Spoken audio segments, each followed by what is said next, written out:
I stand here today on behalf of my party, the All India Trinamool Congress, to speak on the finance bill. Madam, I have to say I'm deeply pained at the very onset. I must point something out. When we talk on the governor's, speak on the president's address, the Honorable Prime Minister leaves the chamber. Today, when we're speaking on the finance bill, the Honorable Finance Minister leaves the chamber. We members of the opposition are deeply pained by this. We hope that the government will take notice of our pain and be present in the House each time that we speak on relevant issues. Theodore Roosevelt, the 26th President of the United States, had said, in any moment of decision, the best thing you can do is the right thing. The next best thing you can do is the wrong thing. And the worst thing you can do is nothing. The Honorable Finance Minister has made a mockery of the people of India in this union budget by doing absolutely nothing. Whatever little changes are there are regressive and ill thought out. This is an illusory budget where the government knows fully well that the mandate of not want a business as usual approach. The people wanted a course correction. What have you done? You've not listened to the mandate. Vinash kale viprit buddhi, you have done the exact opposite. You've kept the same cabinet, you've kept the same finance minister who's given the same shoddy budget. Who is this budget for? The middle class make up 31% of India. The poor make up between 60 and 65% of India. I will demonstrate how this budget systematically strangles the poor and the middle class. This is a kursi bajao budget, a save the chair budget for this government, and even that it doesn't do very well. Broadly, there are two types of taxes: direct taxes, indirect taxes. Direct taxes are known as progressive taxes. Why are they progressive?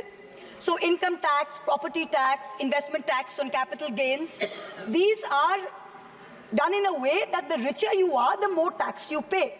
So they're kind of fairer. Sir, please. Sir. Sir, you're a chat person. What is it?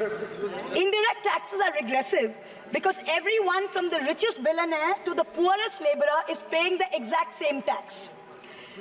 So GST, duties on petrol, duties on diesel are all indirect taxes. When we strive for a fair and equitable economy, we must have the balance of direct taxes and indirect taxes right.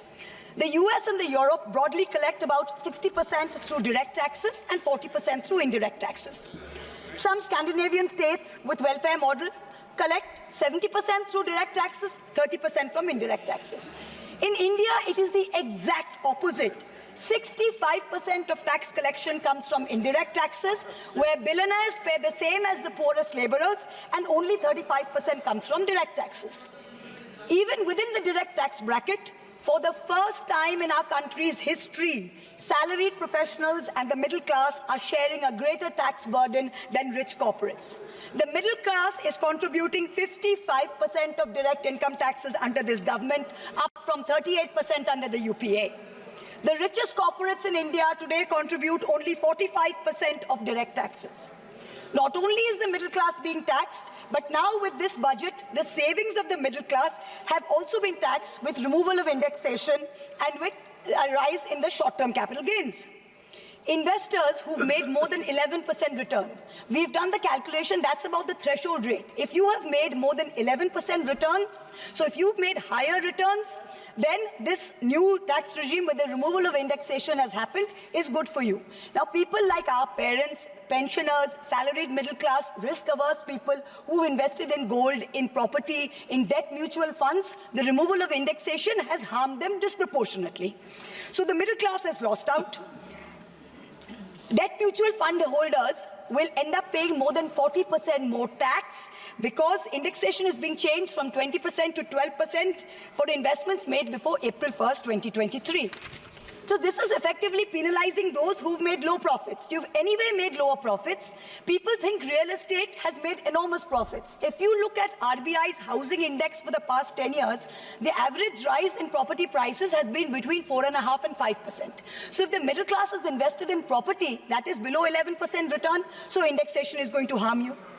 The current GST regime is irrational and iniquitous. There is 18% GST levied on life insurance and medical insurance products. The Honorable MOS Finance yesterday, on Monday, told this House that the government has collected 8,263 crores as GST on health insurance for the fiscal year 23-24 alone. This is blood money. Our Honorable Chief Minister Mamata Banerjee wrote a letter to the Finance Minister, to the Centre, pointing out that this is a completely anti-people tax. What is life insurance? What is health insurance? It is people guaranteeing and spending money and protecting against life's uncertainties, against accident, against injury, against ill health, against death. What are you doing? You are imposing GST, same rate that a billionaire pays, the poorest middle-class person has to pay. So people are deterred from taking out new policies. People are deterred from continuing existing insurance. This should be removed at the earliest. Now, let me now move on to what affects more than 70% of Indian citizens, social sector allocations. The general trend over the past decade, in every budget in the last 10 years, of which our Honorable Finance Minister has presented 7, has been in nominal terms, you have allocated more money to the social sector. But if you account for inflation and you look at real allocations, inflation adjusted, allocations have seen reductions of over 25% in the past 10 years. I'm going to look at real allocations, that is adjusted for inflation, for some major schemes in the past 10 years. Sarva Shiksha Abhijan, minus 18%. Rashtriya Madhyamik Shiksha Abhiyan, minus 9%. ICDS, which affects every child, it's a school scheme, minus 34%. Mission Anganwadi, minus 5%. PM Poshan, minus 45%. PMGSY, those of us who have rural areas, the Pradhan Mantri Gram Sadak Yojana scheme, minus 47% reduction in real terms. The National Social Assistance Program, minus 20%. The combined expenditure on 5 social schemes, the top 5 social schemes as a percentage of GST, of GDP, has declined from a peak of 0.93%, so almost 1% of GDP in 2009-10. Do you know where it is today in 23-24? It is 0.36%. It is only a third of what it was in 9-10. The Manrega budget during COVID, when the centre was telling all the states, please give employment to the labourers, they are going back. The Manrega budget in 2021 was 0.6% of GDP. Do you know what it is today? 0.26%. No. Specific budget figures for 24-25 are shameful.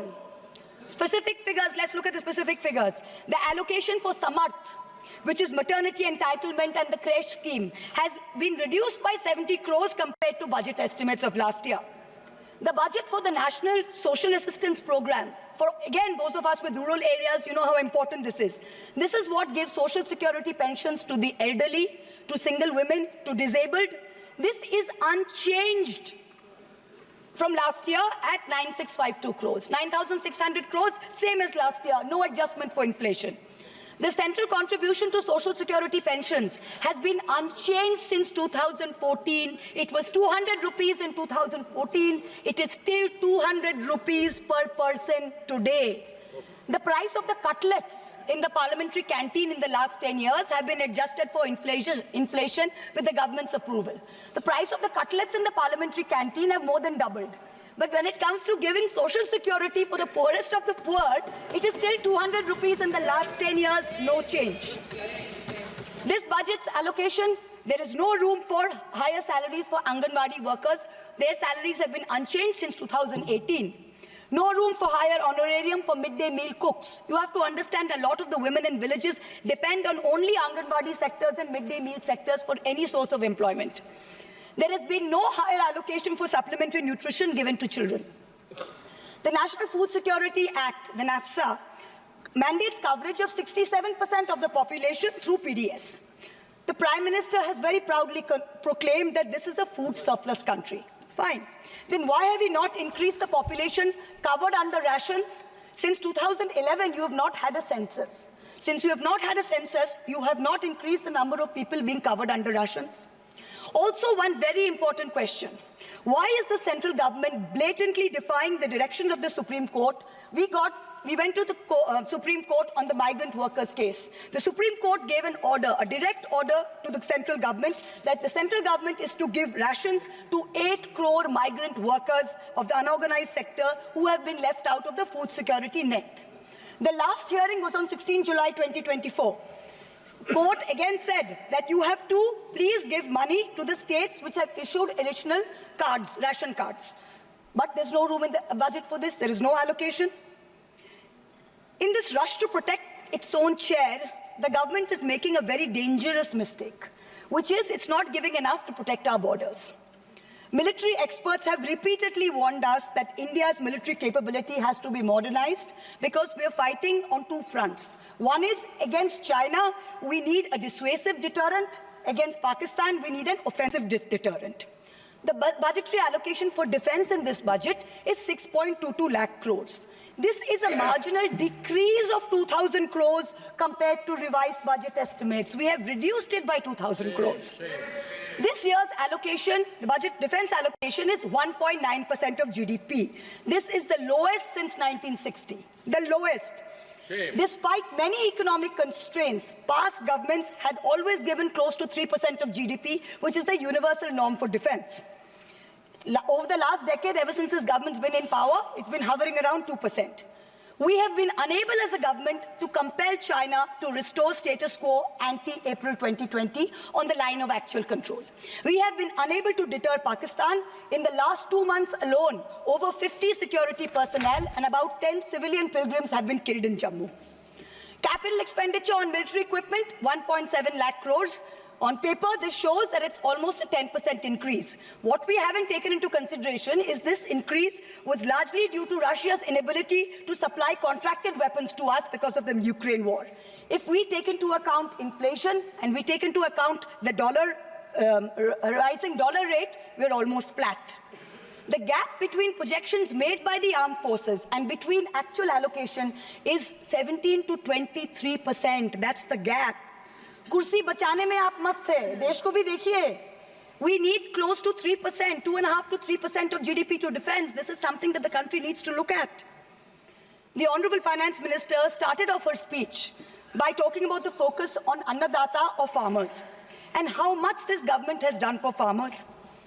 The Economic Survey of 24 says 42.3% of Indians depend on agriculture. That's 600 million people, that's 60 crore people. If I looked at the economic survey, 22nd July, very carefully. What did the headline say? The headline says, agricultural sector has registered an annual average growth rate of 4.18% in the last 5 years. But then I needed to read and read and read, and in the fine print was written that last year was only 1.4%. So 4.18 over last 5 years is anyway, when you compare it to inflation, is nothing. But when you compare last year's growth of only 1.4%, what is it saying for 60 crore of our people who depend on farming? Productivity and resilience in agriculture was one of the first themes, priority number 1, according to the Finance Minister's budget. She had made 9 priorities. This was priority 1. But the provision for agriculture and allied sectors is only 1,52,000 crores. Whereas the provision for one bullet train from Ahmedabad to Mumbai is 1,08,000 crores. Please look at the comparisons, everybody.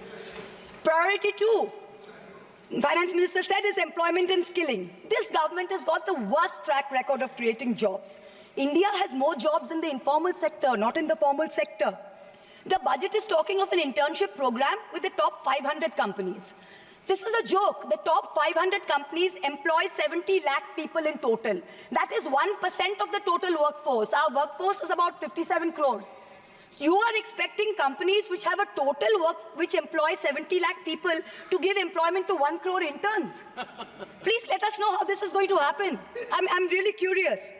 The real problem is somewhere else. The real problem is that 10.3 crore youth have basically become so dejected, they have given up looking for jobs. The Finance Minister, she mentions skilling loans, she mentions education loans. Skilling loans are for 25,000 people, education loans are for 1 lakh people. The country has 140 crore people. Now, what are we doing? Priority 3, according to the Finance Minister, inclusive human resource development and social justice. In this section, the budget says, first on Bihar, we will support expressways. What you're not saying is that you will make expressways which will charge very high tolls. So you are recovering the money, you're not doing anyone a favor. You're charging back-breaking tolls. You might give another bridge which might collapse. Yes. You will set up another power plant, which like Jharkhand may also be outsourced to a favorite businessman. Correct. He can be given a nice juicy PPA and sell more imported coal.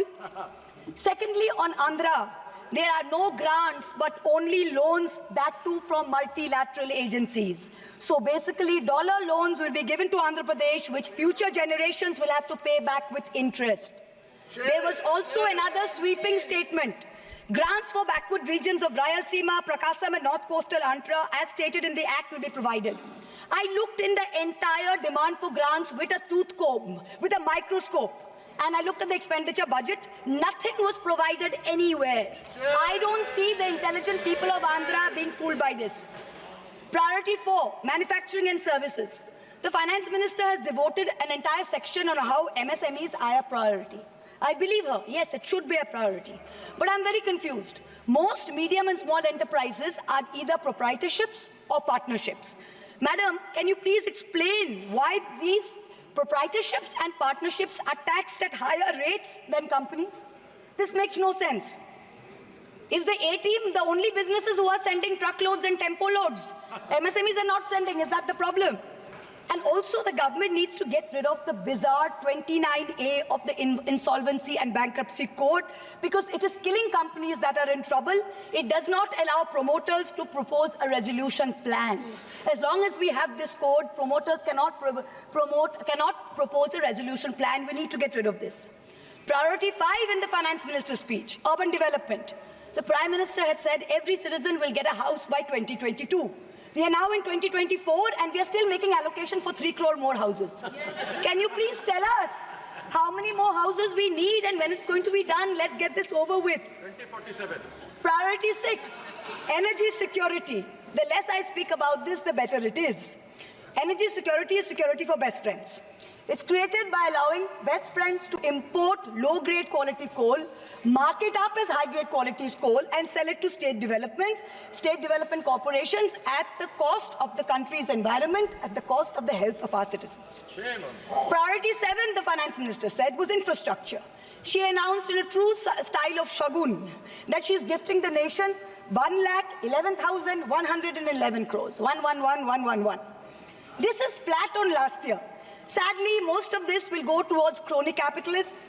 You'll make roads that have potholes, you'll have airports that leak, you will have bridges that fall out, and the taxpayer will pay for this. The budget speaks of private sector participation. But remember one thing, they bid out 6 airports to one company for a fee to be paid by the government. Then they created a policy that allows the regulator to keep increasing the user development fee. So actually, it's the flying public of India that are paying for this. Priority 8.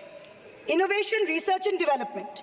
Grand words. These are just grand words. The finance minister seems to have forgotten that most entrepreneurs register their product and software IPs in foreign countries like the US, since IP registration system for patents is a complete failure in our country. Unless you fix patent registration, this is not going to happen. The last priority she talks about is next generation reforms. This is also another Jamla. She says, I propose to earmark a significant part of a 50-year interest-free loan for competitive federalism.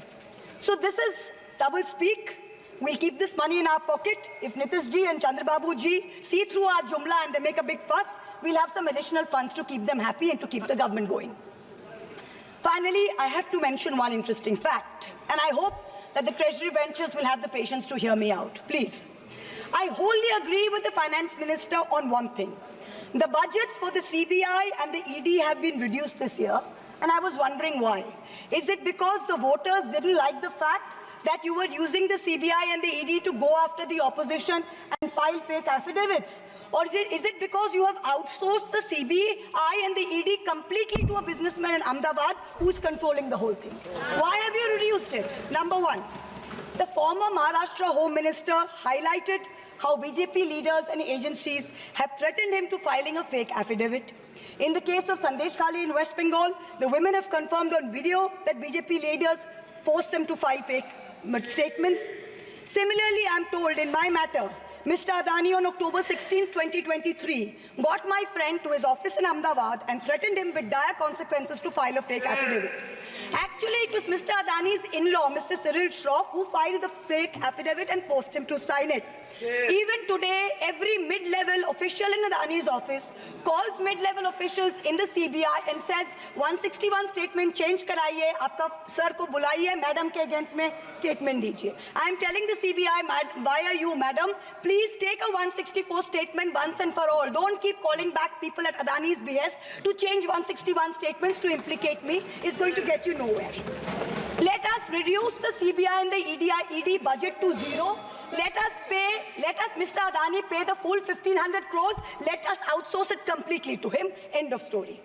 In short, this Kursi Bajao budget is a desperate attempt by the government to stick its head in the sand and act like that the mandate of 2024 never happened. But the coming days are going to prove the instability of this government and the inefficacy of its economic policy. We wait for that day. Thank you very much, madam. Thank you. माननीय सदस्य The honorable member has made specific allegation against the government and the particular business house, and she has been tortured like anything. The matter may be referred to the privilege committee. Suamoto privilege committee has to take action on this. Because very serious allegation.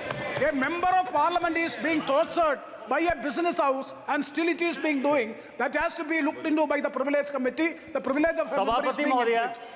ये जिस case के बारे में जिक्र कर रही हैं वो लोकपाल पर मेरा केस है।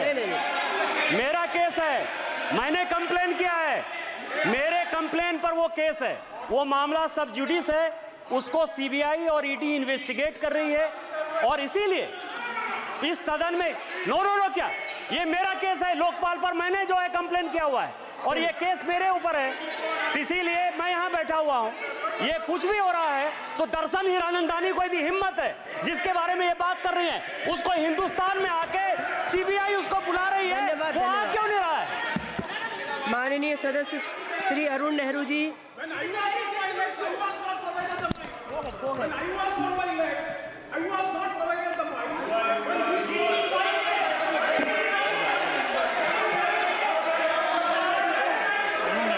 Please continue. Please सदस्य, please माननीय सदस्य, please.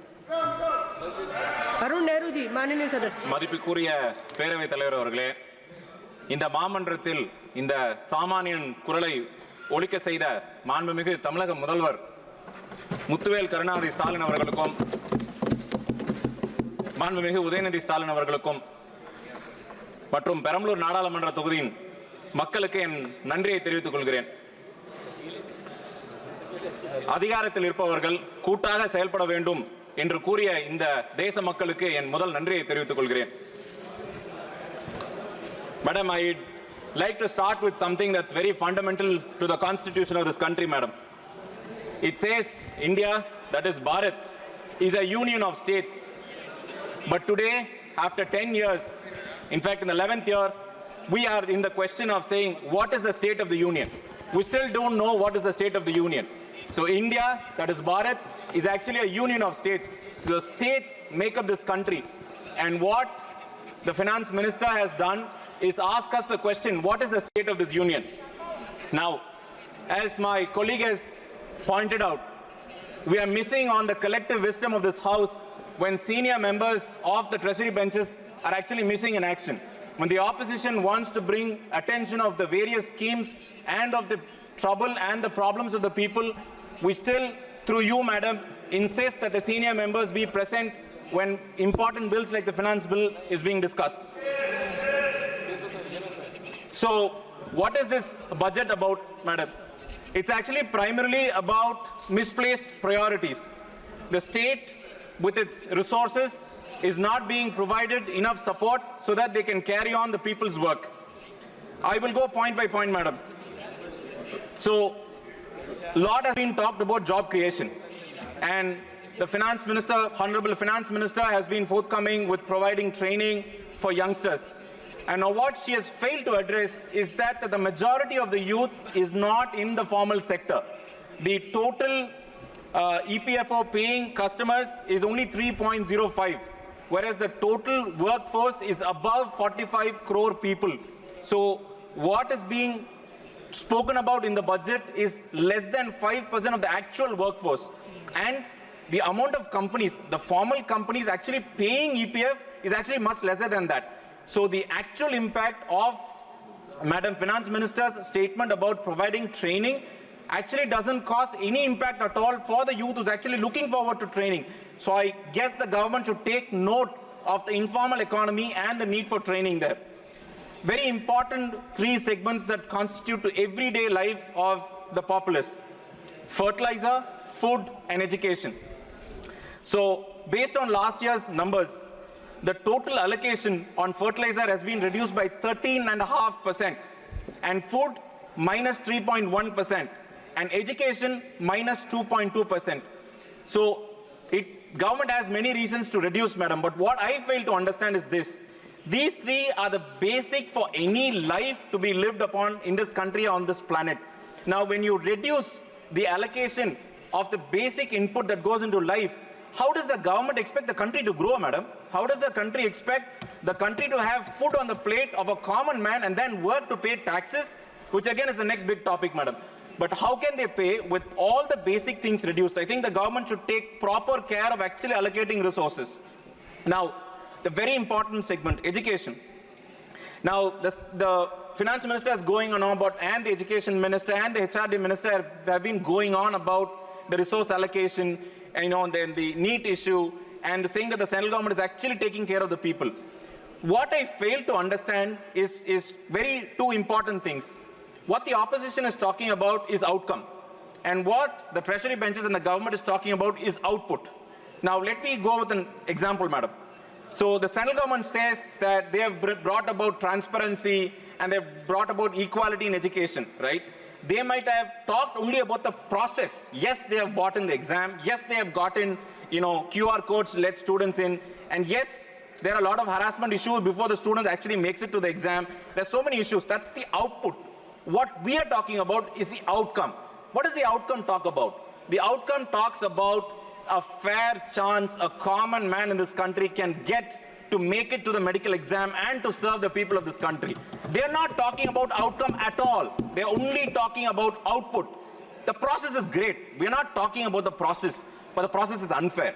So the point from the opposition benches is, don't try to justify an unfair system saying that it follows procedure. The procedure can be wrong, madam. Please listen to the opposition. Number of people from my constituency, in fact, in the honor of Anita, a student who should have been here with me, or a doctor in Tamil Nadu is missing because of the bad policies of this government. So please take note and please get the outcome right. Don't forget about the output. I'll also tell you an analogy, madam. So number of members here have asked about highways, national highways, which is really good for the country, right? So here we go, building national highways all across the country. Now we have very good highways across the place. Now, you have opened a new highway, right? That's the output. What's the outcome? Now, if you have 50 accidents or 50 deaths in a year, that is the outcome. So what we are talking about it, please avoid the deaths. There's no use building a 4-lane highway so that people die faster. So what you're trying to do in NEET is actually push the inequality in the name of the process. So please open your eyes. There are people who are really suffering, and there's a lot of inequality in the system. Before it gets out of hand, please open your eyes and get a fair chance to each one of the individuals who are really needy. Now, there are a lot of talk about the middle class, right? A very important point for the treasury benches and the ruling party to note is this, that 3% of the vote of the middle class shifted from the BJP to the India Alliance. And you would know that the finance minister actually again misplaced a priority in actually addressing the middle class. What have you done to the middle class? The middle class earns its rents, the salaried people, hardworking people, put their resources in two very important things, madam, or three, right? You have gold, you have real estate, and you have stocks, right? And the government has been pushing, saying that we're going to increase the width and the depth of the market. And what they have done is basically taken away all possible deductions that every common man before paying taxes calculates very vigorously, right? What have you done? So section 80D, which provides for deductions across for the salaried classes, actually remain flat. And as my colleague pointed out, based on inflation, it's actually minus now. by remaining flat, your deduction is actually reduced, but you're actually paying more taxes. So the middle class is actually being punished for being honest. So I think the misplaced priority on taxation must actually be addressed by the treasury benches. Now, one of the things that I'm really puzzled about is when the Honorable Finance Minister talks about cess. And not all of the members would know, but I would want everyone to be educated on cess. So taxes, indirect taxes and direct taxes, there's separation of powers. The resource allocation to state is being made by, eminent institutions like the Niti Aayog. What cess does is it goes only to the central government, only to the union government. And the union government decides which states get what. And hence, the amount of cess increase in the last 10 years, madam, is actually increased by 10 times, madam. 10 times. It's not 1%, 2%, 10 times. And what are these 10 times mean about? You're actually taking away states' resources. And do you think it's fair for the states to come ask that cess amount? I don't think it should even be asked, first of all. So the government should take note that you're providing a direct taxation, indirect taxation, and something else totally different, madam. Madam, I'm also talking for the Honorable Finance Minister, madam, because her maternal side is from my constituency, madam. So I'm actually talking for her also. So I need the 2 extra minutes to get to her. I hope she was here. Now, important things about the state, what they have done to the state. And what this budget has done is basically kill the golden goose. Tamil Nadu, with its impressive manufacturing strength, a large tax base, and a honest, hard-working people are being shortchanged in this budget, madam. We are contributing, for every rupee we only get 29 paise, madam. And we're very proud. We're very proud of the 1 rupee that we contribute. But what we ask is, give us a fair share so that we can actually contribute more. We're not complaining about not receiving less, but we are saying you're not giving us a fair share. And very importantly, relief and rehabilitation. You have seen in the last year that there were so many states that are being affected by natural calamities. And Cyclone Michang, which affected Chennai, and the heavy rainfall which affected Thoothukudi and the other district, were 100-year rainfall, madam. And what we had asked, the same officers who have been passed by the UPSC, the IAS officers, have recommended 37,000 crores, madam. And what we got is 450. It's not even 1 day's interest, madam. Not even in anybody's standards. So I think it's being very, very unfair on the central government. The most important thing, Metro Rail project, which was actually inaugurated by Union Home Minister Amit Shah ji on 2011-2020 in Chennai. The state government has allocated its own resources, madam, 16,000 crores. The budget that was passed by this house was supposed to be given to Tamil Nadu, is still not given. What, again, we are asking is our fair share. We're not complaining about not receiving money. So the general, the takeaway from this budget is, don't punish the states that are contributing. And second, you're actually giving loan to the states that were actually your allies. And last but not least, the last point, madam. The last point is, the government has come up with a new East policy. The new East is Odisha, you have Bihar and Andhra. I don't know what kind of East that is. But as long as any of the East covers Tamil Nadu also, I will also join the bandwagon, madam. All we are asking for the central government and on maternal side of the finance minister is, it is also your constituency, madam. Through you, I ask the finance minister to actually do fairness for the Dravidian state that educated you, that put you into this place, that actually forms a big portion of the decisions you make. So please be fair to the state of Tamil Nadu. Thank you for the opportunity, madam. धन्यवाद. माननीय सदस्य Shri लाभू Shri Krishna ji. For allowing me to speak on the Finance Bill 2024, I can't speak on this before thanking the taxpayer who has been coming out in big number. The number has been increased from 6.7 crore to almost 7.28 crore this year. Even the earnings from the income tax has increased by almost 32%, ma'am.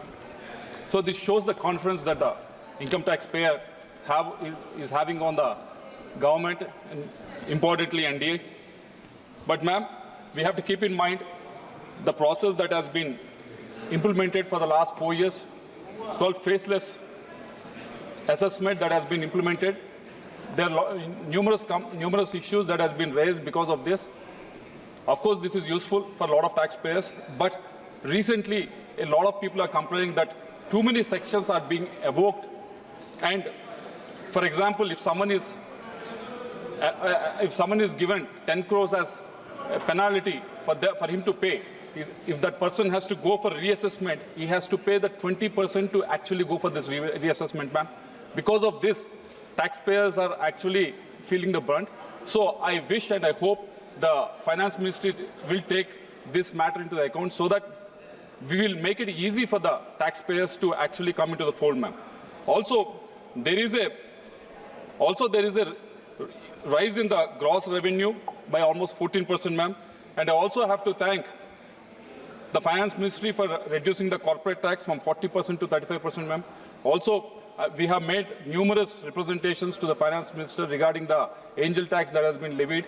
And this is a boon, ma'am, that Finance Ministry has removed this. And this will help startups to the whole ecosystem will develop in the next few years to come. But the one word that has to be removed from the district, from the district of the Finance Ministry is with respect to the retrospective tax, which we keep hearing from time to time, ma'am. Yesterday also I was reading somewhere with regards to the mineral development, mineral industry, which has come forward and saying that we cannot function, this industry can't function if you go for retrospective tax. And a few years back also there was, on summer industry, there was another retrospective tax. I think the Finance Minister has to sit with them. Even the rice exporters also has come to me and said this retrospective tax has been implemented on us. So if you keep doing this, just to earn some money from the businesses that are doing very well, this will not encourage the businesses to flourish, ma'am. So I think and I hope the Finance Minister will take this into account and take this retrospective tax out of the dictionary, ma'am. And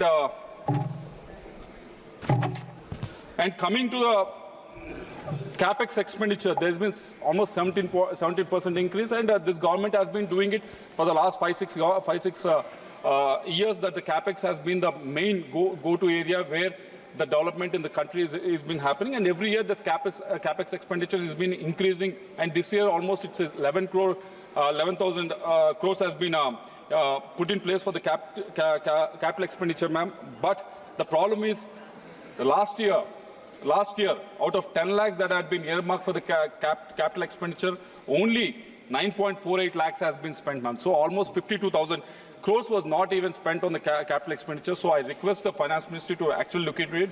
Having the capital expenditure of 11 lakhs or 11.5 lakhs is one thing, but actually spending it on the ground is a different thing. So I hope the Finance Ministry will look into it. And the second point being, ma'am, with respect to a lot of members have raised this point with regards to the reduction of long-term capital gain tax from 20% to 12%, ma'am. And they also mentioned about the indexation. A lot of members have been mentioned about this, ma'am. And there's a lot of talk also outside. So I hope and I expect the Finance Minister to look into it, so that because this is hard taxpayers' money, ma'am. Also, middle-class people are being affected on this, ma'am. So I think there should be a relook at this indexation, so that middle-class people, because they think real estate is one thing that they can safely invest in. So we feel it should be protected. I hope the Finance Minister will listen to this, ma'am. Also, coming to the third point, my colleague Mauma Mohitra has mentioned very clear, very agitatedly that I don't know where the funds are coming from Andhra Pradesh, because she didn't see anything, any special allocation that was made. But I think, correct me if I'm wrong, but I think it has been mentioned in Department of Economic Affairs, wherein 62,000 crores has been earmarked for this. For the entire amount has been earmarked for capital expenditure, as also for the new schemes that have been announced, ma'am. So I hope and I wish this Purvodaya scheme, which has been announced for Andhra Pradesh and all the other eastern states that my colleague has mentioned, I hope this 62,000 crores will be given to us, and majority will be given to Andhra Pradesh, ma'am. And coming to the point number 4, ma'am, with regards to the clauses, which are clauses from 88 to 99, which deal with the Vivad Se Vishwas. This has been a scheme which has been in effect for the last 4 years. This is used by a lot of taxpayers as well as a lot of industry people also, ma'am. This has been a successful scheme. But the problem right now that we should revisit is, I've been reading that clauses, ma'am, but nowhere in those clauses there's no mention of timelines has been mentioned. because I'm looking for them because almost 5.4 lakh income tax appeals are pending at the commissionerate level, ma'am. We can only address this when we have a timeline defined in those clauses. I hope Finance Ministry will look into it and try to address this issue, ma'am. And also, coming to the point number 5, ma'am, with regards to the healthcare, we have done amazingly well in the last 10 years or so. Numerous medical colleges, AIMS has been developed, and also number of postgraduate seats has been increased. But we should, but there's a 18% GST on health insurance policy. Ma'am, if you look at the percentage of people having life insurance, there's 75% of them are having life insurance. Only 25% of them is having health or medical insurance. There is uneven numbers that are here, ma'am. It should be the opposite way. More people should have the health insurance or medical insurance, and less people to have the life insurance policy, or equal at least. But somehow it is skewed in one direction. It can be addressed only if this GST can be reduced so that more people can have access to the medical insurance and health insurance, ma'am. Also coming to the point number 6, ma'am, with regards to the agriculture. Agriculture, yes, we have come up with numerous schemes from the central government. Every year, central government is giving 6,000 rupees for every farmer, PM Kisan Nidhi, and there's a soil health card being given, and various other schemes. Insurance also has been given. So various other schemes have been given from the central government, and there is a definite drive from the central government to improve the conditions of the farmers and double the farmers' income. But we need to review the 20% GST, 12% GST on the agriculture equipment, 18% GST on the tractors and machines for processing and milling, and 15% GST on pesticides. I think instead of having these many numbers of percentages and these many brackets of GST numbers, I hope and I wish Finance Minister will come with a lesser number, like how they have it 5% for fertilizers. I hope all the others also will come into the same bracket so that the farmers will get benefited, ma'am. Also coming to the textile industry, which is one of the backbone of my district, ma'am. There are a lot of textile parks are there, a lot of textile industry is there, a lot of yarns are there. But the problem that they have, and the Finance Ministry, we request you to look at it, is with regards to the 11% import duty which is levied on the cotton that is imported, ma'am. Yes, we have to protect the farmers, and Cotton Corporation of India is buying the cotton from the farmers at a good price. Yes, we appreciate that. But at the same time, protecting the farmers is one thing, but protecting the industry is also is our duty. The only way we can protect the industry is actually giving them the enough raw material so that they can produce good quality products and be competent when they export it to the other countries. They have to compete with countries like Bangladesh and Vietnam. They can only be competent when these raw material that is needed for these cotton mills are provided at a reasonable price, not by the government, but I'm saying if the import duty of 11% is decreased, they'll become much more competitive, ma'am. Coming to the handlooms, again, it's a huge employment generator, ma'am, across the country. And also we take pride in the handlooms for so many centuries, ma'am. And Prime Minister keeps on talking about handlooms and handicrafts every year, ma'am. But there is also a growth of 5 to 7% in the last 5 years with regards to the handlooms, ma'am. But the problem is with regards to the National Handloom Development Program, the estimates as well as revised estimates every year has been decreasing, ma'am. In 2021-22, it's 485. It has reduced to 200 crores. The estimates have reduced to 200 crores from 485 crores. And revised estimates from 2021, 344 crores, it has reduced to 156 crores in 2023. So I think, I wish that handlooms is one of the backbone of our country. We pride about it, handlooms and handicrafts. So I wish the Finance Minister will look into it. Ma'am, less than 2 minutes, ma'am, because I am the only speaker for my party. We have enough time, ma'am. And also coming to the SEZs in the textile industry, ma'am. There's a friend of mine, Mr. C.M. Ramesh, in his constituency, there is a company called Brandix, which employs almost 30,000 women, ma'am, in this industry. And there's exports that happen at a breathtaking pace from this industry, ma'am. But the problem is from this SEZ, but the problem is when they are manufacturing them and they're much more quality oriented, when they're exporting to the other countries, there is no provision for them. They're ready to pay the tax to sell in India, but there's no provision for them to sell in India, ma'am. If iPhone can be manufactured by Foxconn in India, and it can be exported as well as it can be sold in India, why can't this be so? They have the same provision. So I request the ministry to look into this, ma'am. And coming to the aquaculture, this is one of the major industry in Andhra Pradesh. Almost 70% of the aqua exports happen from Andhra Pradesh, ma'am. There's so many new schemes that have been implemented in this. There's so much push and nudging that has been given to the aqua farmers as well as processors. Aqua processors have been doing very well, and MOFP is doing amazing, coming up with new schemes, and also the PLA scheme that has been come up. The aqua processors have used it to the larger extent. So, as a country, aqua processing is capacity is very high, but the problem is with regards to the farmers that are able to do the production, that is very low, ma'am. But with to address that, there's a scheme called Pradhan Mantri Matsya Sampada Yojana. But the problem is the budgeted estimate was 2,000 crores in 23-24, but the revised was 1,500 crores. So and most of this, what have been the 1,500 crores that have been actually revised estimates, even those has been gone to the government. Government has taken them and spent them on fishing harbors and other things. But the problem is that the ministry has to understand is 90% of it, production, processing, is done by the private players. Government has not much role in doing in the whole equation of this, but somehow the government is accessing all these funds. So I hope the scheme will be rephrased or reworked in such a way that private players can actually, who are in the process of exporting and who is in the process of production of aquaculture, can use this Matsya Sampada Yojana. So I hope our ministry will look into it. So coming to the last point, ma'am, and there is a white paper that has been released in Andhra Pradesh, ma'am, with regards to the Andhra Pradesh financial situation, ma'am. It is, I'm sure we will print it out and we will distribute it to all the members in this house as well in the Rajya Sabha. So I hope you will go through it, and I hope you understand the financial position of Andhra Pradesh. I'll just briefly put it on record. What is the financial position, ma'am? Just give me 1 minute, ma'am. The expenses as of this year is 1.64 lakh crores, ma'am. The revenues is 1.45 lakh crores. That means we are deficit by almost 19,000 crores this financial year, ma'am. State debt has increased from 3.75 lakh crores, which was in 2019, to almost 9.74 lakhs in 2024. Growth rate has decreased from 13.5% to 10.5% now, ma'am. And also agriculture sector has gone down from 16% to 10% now, ma'am.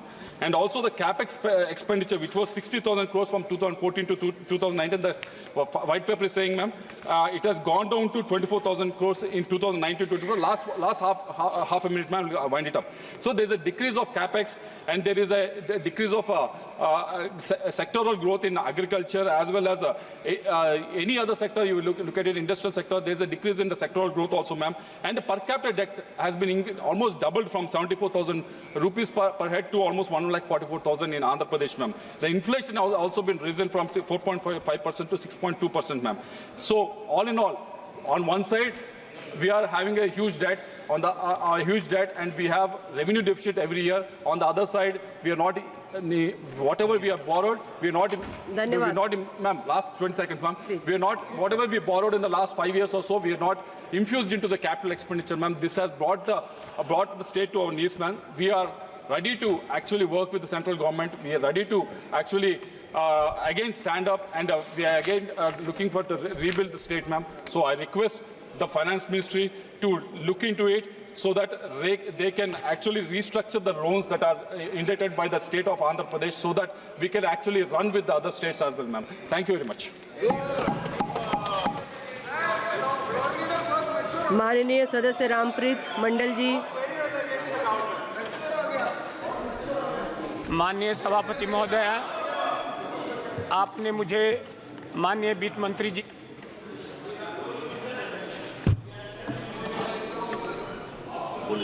विधेयक पर चर्चा में भाग लेने के लिए अनुमति दी। आपको बहुत बहुत धन्यवाद। अध्यक्ष महोदय, यह प्रस्ताव मुख्य रूप से आम बजट 2024-25 के अनुसार आयकर दरों में संशोधन के लिए लाया गया है। साथ ही प्रत्यक्ष कर की धारा 2 के साथ अप्रत्यक्ष कर की सीमा शुल्क की धाराओं में संशोधन, प्रत्यक्ष कर विवाद से विश्वास स्कीम 2024 में संशोधन, कर विवादों के समाधान को और सरलीकरण बनाने का संशोधन, सीमा शुल्क टैरिफ में बदलाव, केंद्रीय उत्पाद शुल्क अधिनियम की धाराओं में बदलाव, बेनामी संपत्ति अधिनियम की धाराओं में संशोधन, केंद्रीय माल और सेवा कर की जीएसटी की धाराओं में संशोधन, अधिनियम 2015 का संशोधन आदि प्रस्ताव पर संशोधन होने जा रहा है, जो आम नागरिकों के लिए बहुत लाभदायक होगा। महोदय, अध्यक्ष महोदय, अब से आम नागरिकों को 75,000 रुपये की भी स्टैंडर्ड डिडक्शन मिलेगा। अध्यक्ष महोदय, सिक्योरिटी ट्रांजैक्शन टैक्स में भी बदलाव का प्रस्ताव है। अध्यक्ष महोदय, लोगों को मकान खरीदने और बेचने में भी अब आगे टैक्स देनदारी की बदलाव से काफ़ी फायदा होगा। अध्यक्ष महोदय, 30 लाख युवाओं को पीएफ में 1 महीने का कंट्रीब्यूशन दे करके सरकार रोजगार को देने के भी बढ़ाने के भी अवसर दे रही है। इससे देश में रोजगार के अवसर बढ़ेंगे, खास करके प्राइवेट सेक्टर में नौकरियां बढ़ेगी, क्योंकि यह एक आकर्षक योजना है। महोदय, करदाताओं को ब्याज सहित मांगे गए कर का भुगतान करके कम किए गए जुर्माने का लाभ उठाने के लिए वर्तमान समय सीमा 30 दिन से बढ़ाकर 60 दिन किए जाने की प्रस्ताव है। महोदय, उक्त संसाधनों से अब अधिनियम में सरलीकरण की सरकार का जो लक्ष्य है उसे पूरा किया जा रहा है। ईज ऑफ डूइंग बिजनेस की कल्पना सरकार में हो रही है। मैं इस विधेयक का भी समर्थन करता हूं। और लास्ट में अंतिम, मैं माननीय वित्त मंत्री जी से अनुरोध करना चाहता हूं कि हमारे जितने भी माननीय सांसद हैं, इसमें कोई अमीर है, कुछ गरीब है, जो महंगाई बढ़ रही है, खर्चा बढ़ रहा है, उसमें मैं आपके माध्यम से अनुरोध करना चाहता हूं माननीय वित्त मंत्री जी से कि हम लोगों को महंगाई भत्ता देने का संशोधन में लाया जाए और हम लोगों को इसमें कृपा किया जाए। बहुत बहुत धन्यवाद। धन्यवाद माननीय सदस्य। माननीय सदस्य श्रीमती सुप्रिया सुले जी। Speak on the finance bill on behalf of the NCP Sharad Pawar. Sir, in the entire bill, a lot of my colleagues have already mentioned it, but in 2023-24, the income tax paid by the middle class is far more than the corporate tax. When UPA was in government, the corporate tax was much higher than what the common citizen and the middle class of India paid. Today, it's exactly flipped, that the corporate tax has gone down and the middle class is paying so much more.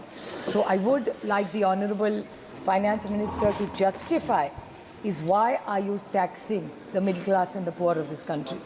I appreciate her efforts of reducing the power. I remember her statement in 2019, she had mentioned that I'm reducing the corporate tax so that more investments come into this country.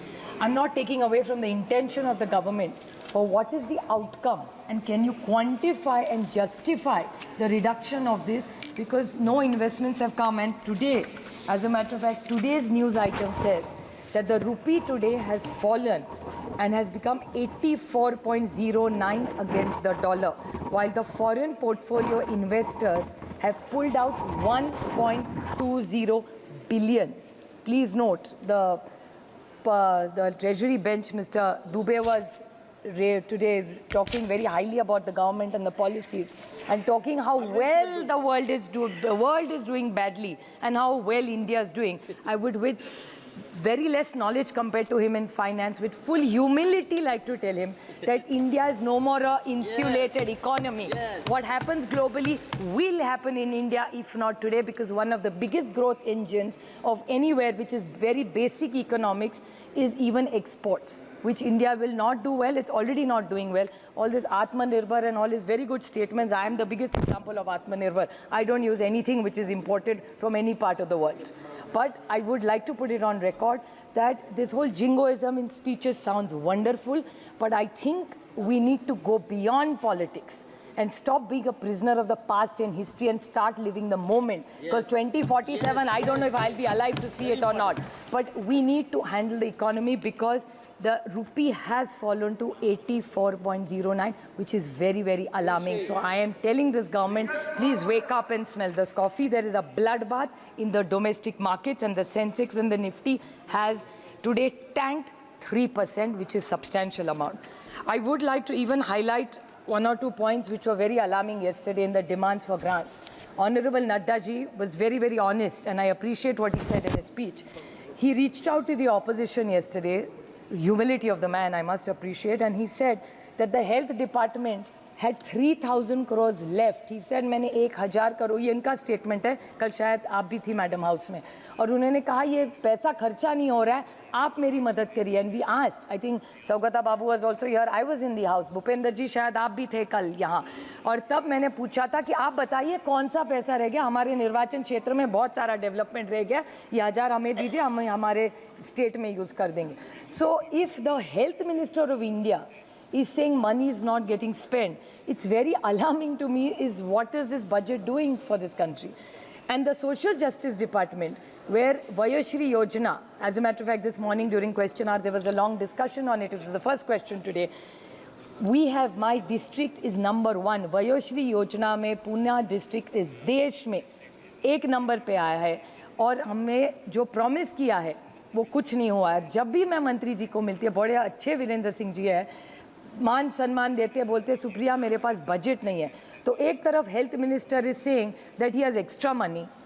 The Social Justice Department, which this government is saying it's for the poor, says it doesn't have money for the commitment they have made to us in a policy. So who do we turn to? किस गरीब को पैसा जा रहा है? Social Justice और Health Ministry में coordination नहीं है. Ask the Honorable Finance Minister कि ये budget है कि मजाक बना के रखा है गरीब आदमी का इस देश में. So they really need to clarify on this. Second is Vima Karmachari Sangathan. This is a very, very important point. As a matter of fact, today we all even agitated for it. All India Insurance Employees Association, which is the oldest and the biggest trade union of the public sector insurance in this country, madam. I think my colleague Mawaji also spoke about it. The withdrawal of we demand the withdrawal of the GST on life and medical insurance premium, and the life insurance premium, which today is income. We had income tax relief on the 80C and the 80D. We don't want a reduction, we want withdrawal, because this is very, very important for the common man of this India. And I think Mawaji have extensively spoken, so I will not repeat that point. And on maturity, it has to be tax-free, which was done. I don't know why this government is taxing it. And even reintroduction of deduction of income tax on ATG when it comes to health insurance. So there's another suggestion, like LIC. I remember the public sector general insurance companies, there was a talk this government wanted to sell it, but now they're not talking about it, so I'm grateful to the government. But National Insurance, New India Assurance, Oriental Insurance and United India Insurance are all companies which are demanding a merger. So if they are all merged, they'll be far more effective. एक तरफ से आप insurance बढ़ाना चाहते हैं और दूसरी तरफ से आप उसको टैक्स करेंगे, ऐसा GST लगाएंगे, तो इंश्योरेंस कंपनी कैसे, गरीब आदमी को कैसे इंश्योरेंस मिलेगा? This is another contradiction of this government. So I request this government to consider this. My colleague Arun Nehru ji spoke extensively about cooperative federalism. Every time today, I think Nishikant ji talked about Sushma ji very fondly. So Sushma ji and Arun ji were two people we all looked up to when we first came to Parliament. Cooperative federalism was something consistently which Sushma ji and Arun ji have always talked about it, and as Finance Minister he used to always talk about. I would like to seek a clear clarification from the Honorable Finance Minister that when it comes to cooperative federalism, we brought GST, we are very happy with it, but we are unhappy the way it is implemented. But in the tax share of any government, I want to ask this, what is the share of the states? According to the Finance Commission, we should get 41%. But nowhere, be it 23, 22, means 21, 22, 23, 22, 23, 23, 24, it has never reached. So we want to know where is all this money going and why is it not going. Talking about cess, my colleague Arun Nehru ji talked about the cess. Now, there is Krishi Swet, Swachh Bharat, education, health, that is 9%. Plus there is oil cess, which we discussed at length yesterday. There is windfall tax, there is income tax, there is custom duty. There is so much money coming to the central government, but why are the states not going? It was very interesting that my colleague Krishna was talking just now about states getting money and the way his state is doing and what's the white paper. Now this is applicable most states. I compliment the Honorable Prime Minister when during the campaign he used to talk about revenues. Now every government which he is a part of is giving revenues pan-India. Now I would like to just ask, I'm seeking a clarification from this government because my colleague Krishna has raised this issue about Andhra Pradesh. This is in the Constitution. If you go to Chapter 3 in 293, it's about borrowing by the states. I would seek a clarification. Article 292, Part 3, it says that the state may not, without the consent of Government of India, raise any loan if there is still outstanding any part of the loan which has been made by the state, by the Government of India, by its predecessor government, or in respect of which a guarantee has been given by the Government of India or its preceding government.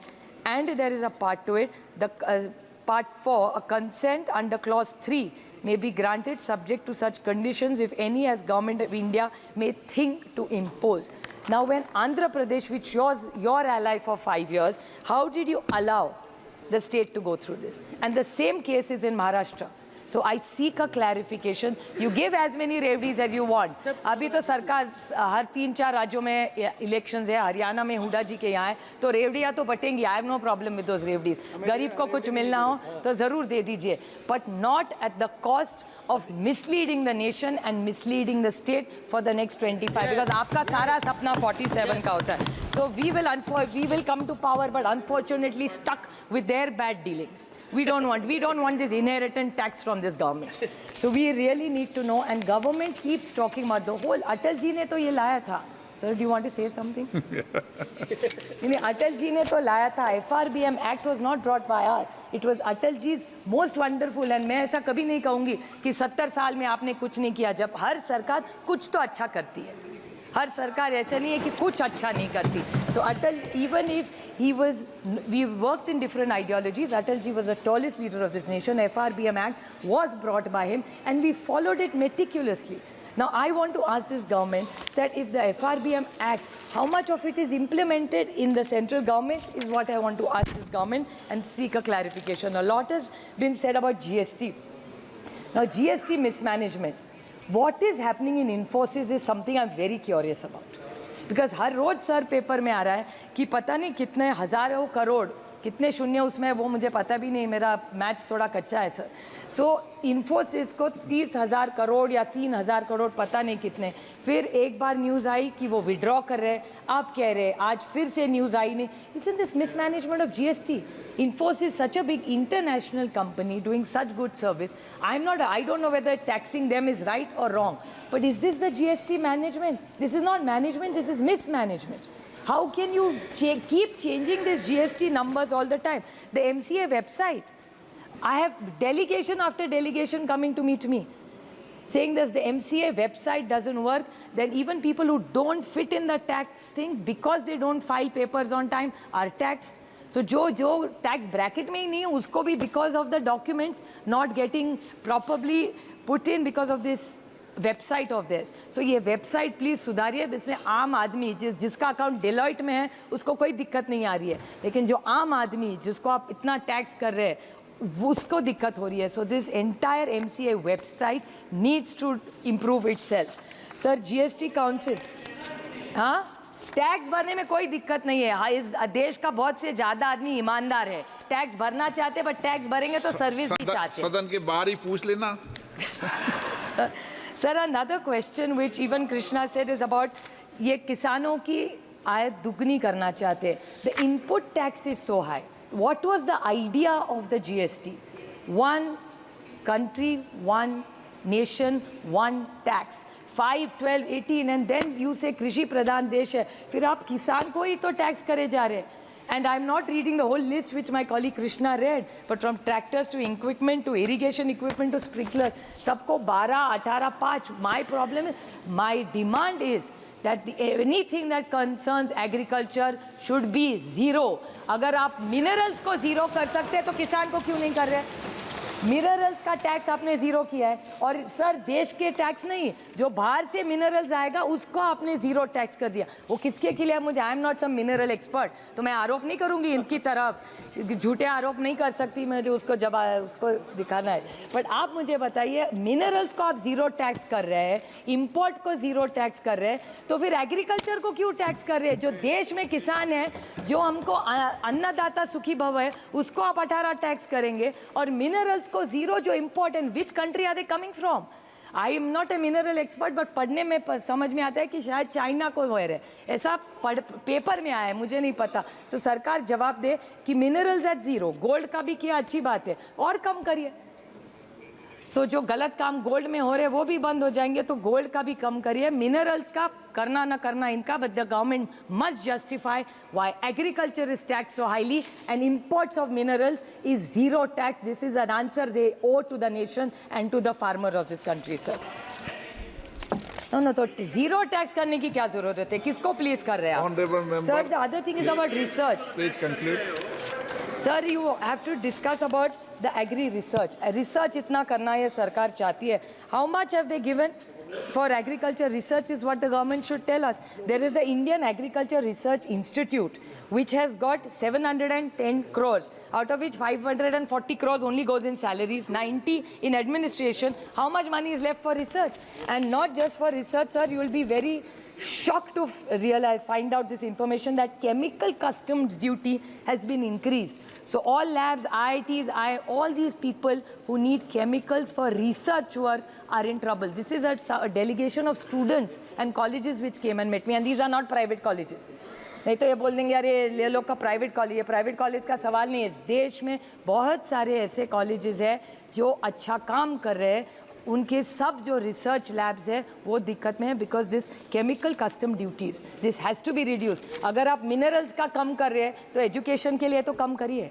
Minerals का पता नहीं किसके लिए किया है। Sir, increase in capital gain tax, this everybody has discussed, so I won't, but I still want to ask this government that foreign companies, you have reduced the tax, then why is the Indian farmer getting affected? Indian किसान के लिए कुछ नहीं करेंगे, लेकिन corporate और foreign के लिए कुछ करेंगे, but they are not coming into the country, they are leaving the country, is what the data is saying even today. आज सुबह का डेटा है sir. So this is something this government has to clarify.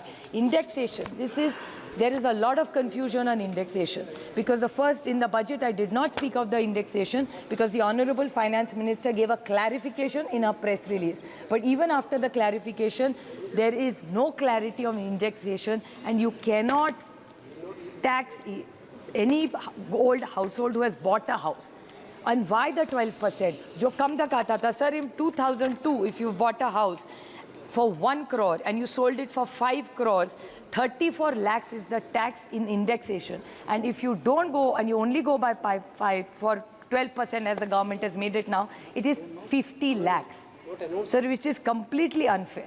So this indexation, the government has taken a semi-U-turn, not a full turn. So this indexation must be brought back. It is in the larger interest of the nation and the poor, hard-working people of this country.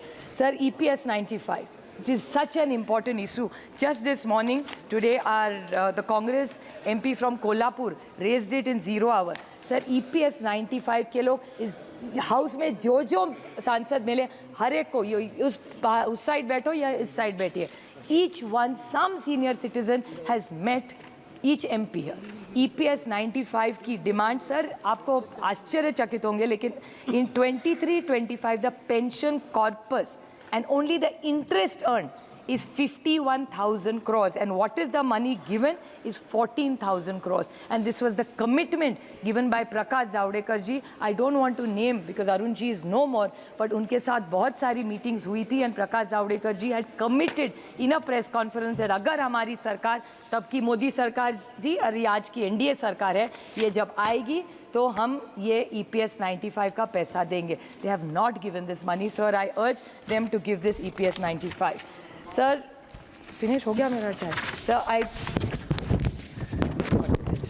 Sir, I just one last point I'll just like to highlight on this government and finish, that the ransomware attack, which is a very serious issue. because this whole bill is about taxation. It's unfortunate that Treasury benches spoke everything but taxation. And it's unfortunate that they have ignored taxation completely.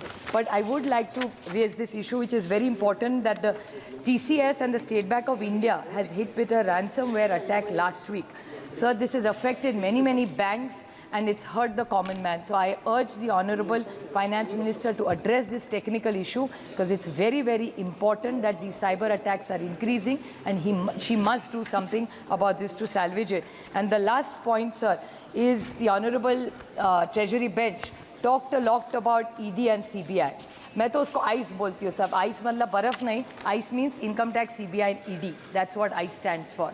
And they were talking about it, and they were taking this high morality ground. I want, with full humility and data, tell the honourable member from the Treasury bunch कि ICE जब होता है ना, सिर्फ opposition पे चलता है, वो कभी नहीं. और ICE वाले जब यहाँ से वहाँ जाते हैं ना, तो वॉशिंग मशीन से निकल के पूरा ED, CBI, इनकम टैक्स का केस चल जाता है. I can give you data and I can table that data in this floor of this house. So ये dirty dozen वगैरह ये सब चीजें थी ना. एक मिनट पूरा बोल लेने दो. I am happy to yield. पूरा बोल लेने दो. पूरा बोल लेने दो. No, I am happy to yield on this issue. नहीं, I am happy to yield on this. आप उनको मौका क्यों दोगे? आप थोड़ी आदेश दे सकते हो. आप बैठो. पहले आप पूरी बात कर लो. अच्छा, yield नहीं करूँ मैं, sir. Sir, I was happy to yield on income tax, CBI, ED. Sir, BJP was the government which talked about high morality. ना खाऊंगा ना खाने दूंगा. बड़ी अच्छी बात थी. मैं भी प्रभावित थी कि इस देश से अगर करप्शन जा रहा होगा तो अच्छी बात है. लेकिन ऐसा महाराष्ट्र में और देश में हुआ नहीं, सर. क्योंकि ये इनकम टैक्स, सीबीआई और ईडी का जो आइस है, और एक स्टोरी चलती थी महाराष्ट्र में, सर, जिसको बोलते थे डर्टी डजन. डर्टी डजन मतलब बीजेपी के एक वरिष्ठ नेता है, सांसद रहे हुए, वो आरोप करते थे कि एनसीपी मतलब not nationalist Congress party, sir, naturally corrupt party जो उनको कहते थे, और जो ओरिजिनल है वो क्लेम करते वही है. अगर original naturally corrupt party original है तो अभी उनकी तरफ है. So I seek a clarification from the honourable finance minister कि she should give us a line and tell us कि income tax, CBI, ED naturally corrupt party original बड़ा claim करते उनकी है. तो ये बता दे कि इनकम टैक्स, सीबीआई और ईडी का क्या हुआ, डर्टी डजन का क्या हुआ. स्पीकर सर, मैंने पिछली बार बोलते हुए ये कहा कि ये मोदी जी की सरकार है और ये अपनों को भी नहीं छोड़ती. इसी सदन के सदस्य भारतीय जनता पार्टी के जीएम सिद्धेश्वर थे, उनके ऊपर इनकम टैक्स का रेड हुआ. 80 करोड़ रुपया जो है उससे भारत सरकार ने लिया. ये मोदी जी की सरकार है. यदि भारतीय जनता पार्टी के भी लोग चोरी करेंगे तो उनके ऊपर भी इनकम टैक्स होगा, ईडी होगा. और जो राहुल गांधी जी के ऊपर है वो चिदम्बरम साहब का पीएमएलए एक्ट है, जिसके कारण उनके ऊपर जो है ईडी का केस चल रहा है. Okay.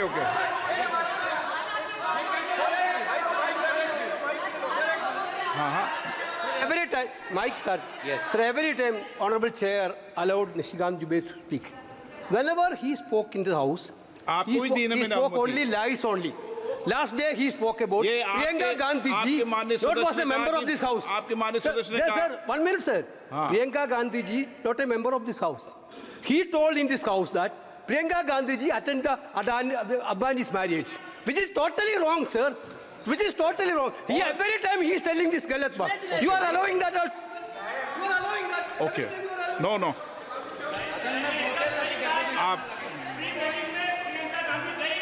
Okay. Please. No. Please.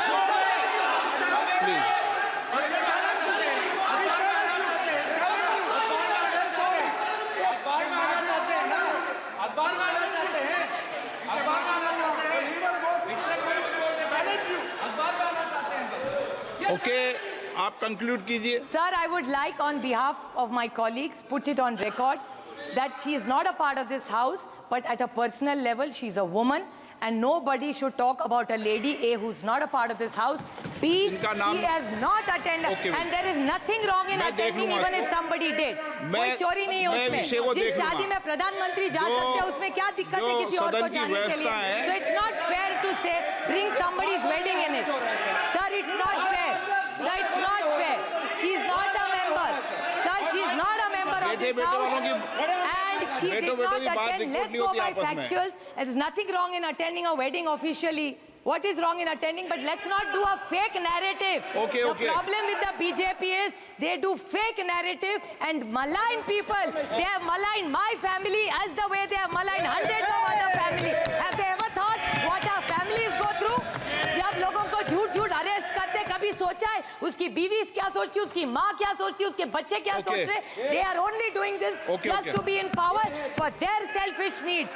So they should be fair. I remember Amit Shahji's statement. I'm saying this last Amit Shahji's statement. I'd like to quote the Honorable Amit Shahji. He said, जब आप एक उंगली सामने दिखाते हो तो तीन उंगलियां खुद पे. So BJP with full humility, I quote Amit Shah ji only, कि जब एक उंगली हमारी तरफ दिखाते हैं तो तीन आपकी तरफ है. That's all I say. Thank you very much, sir. आप बैठे बैठे अनऑफिशियली डिबेट बंद कर दो इस सदन में.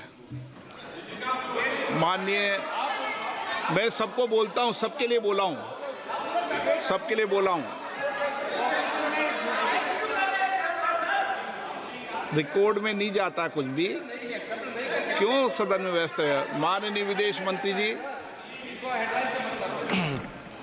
Speaker sir, I rise to apprise this august House of certain recent developments pertaining to Bangladesh. As honorable members are aware, India-Bangladesh relations have been exceptionally close for many decades over many governments. Concern about recent violence and instability there is shared across the political spectrum. Speaker sir, since the election in January 2024, there has been considerable tension, deep divides, and growing polarization in Bangladesh politics. This underlying foundation aggravated a student agitation that started in June this year. There was growing violence, including attacks on public buildings and infrastructure, as well as traffic and rail obstruction. The violence continued through the month of July. Throughout this period, we repeatedly counseled restraint and urged that the situation be diffused through dialogue. Similar urgings were made to various political parties, political forces with whom we were in touch. Speaker sir, despite a Supreme Court judgment on 21 July, there was no let-up in the public agitation. Various decisions and actions taken thereafter only exacerbated the situation. The agitation at this stage coalesced around a one-point agenda, that is that Prime Minister Sheikh Hasina should step down. On 4th August, events took a very serious turn. Attacks on police, including police stations, and government installations intensified even as overall levels of violence greatly escalated. Properties of individuals associated with the regime were torched across the country. What was particularly worrying was that minorities, their businesses, and temples also came under attack at multiple locations. The full extent of this is still not clear. Speaker sir, on 5th August, demonstrators converged in Dhaka despite the curfew. Our understanding is that after a meeting with leaders of the security establishment, Prime Minister Sheikh Hasina apparently decided to resign. At very short notice, she requested approval to come for the moment to India. We simultaneously received a request for flight clearance from the Bangladesh authorities. She arrived yesterday evening in Delhi. Speaker sir, the situation in Bangladesh is still evolving. The Army Chief, General Waqaruzzaman, addressed the nation on 5th August. He spoke about assuming responsibility and constituting an interim government. We are in close and continuous touch with the Indian community in Bangladesh through our diplomatic missions. There are an estimated 19,000 Indian nationals who usually live there, of which about 9,000 are students. The bulk of the students, however, have already returned to India in the month of July on the advice of the High Commission. In terms of our diplomatic presence, in addition to the High Commission in Dhaka, we have assistant High Commissions